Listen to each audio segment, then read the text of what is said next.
Der Josef darf zwar nicht im Flieger fliegen, aber mit einem Kreuzfahrerschiff kann er zu der Hochzeit fahren.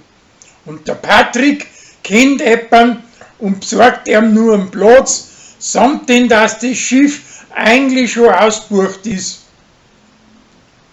Der Chris macht beim Wettstreit schät den zweiten Platz, aber samt denn tut ihm der Brei aufs Wappe von seinem Bier rauf.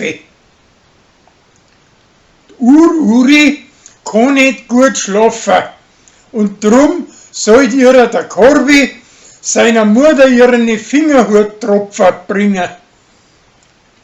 Die hat sie ihm aber geschlampert aufgeschrieben und drum bringt er ihrer statt den wirkliche Fingerhirt. Der Josie, seine Mutter, ist eine Spirifankin und möchte seine Schelwe mit einem Wasser kurieren, wo davor Steine drin gelegen haben. Das lart aber das Zwiebel unversehens in einen Blärmescherm ein und das schweiche Quacks steht wieder voll im Saft. Weil es nur mehr sehene Präseln geht in einer Hirber, hocken sie die 4 Weiber auf die Nacht zusammen und saufen sie zusammen.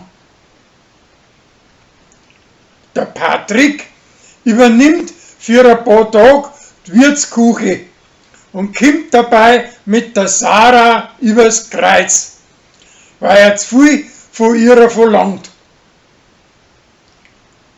Der Michi möchte für seine Hochzeiterin eine Kalbshaxen kochen.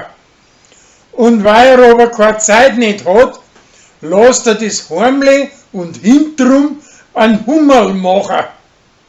Sie kommt ihm aber dahinter. Kathi weiß ewig lang nicht, ob sie sich mit Chris oder mit dem jungen Braumeister einlassen soll. Dem sagt sie aber nachher schließlich, dass er sich in ihn verliebt hat.